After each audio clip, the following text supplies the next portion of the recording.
د نورالجهاد سب سټیشن چې پخوا یې د 80 تر 90 میګاواټه برېښنا لیږد ظرفیت درلود، په لوړونې سره به دغه کچه 120 میګاواټه ته ورسیږي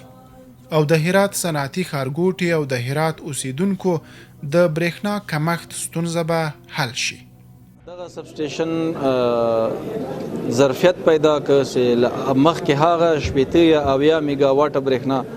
چې له ترکمنستان هیواد څخه هرات ته لیږدول کېدله دا به 120 میګاواټه ته ورسیږي چې په دې سره به د هرات د خلکو او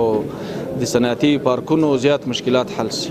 د نورالجهاد سب سټیشن پرانیستې مراسمو کې د ترکمنستان انرژۍ وزارت سکرتر عبدالطاهر کوهن وویل د ټاپ پروژه نه یوازې د ټاپي پروژې د بنسټیزو تاسیساتو برېښنا تامینوي بلکې پاکستان او د جنوبي اسیا نورو هیوادونو ته د برېښنا لیږد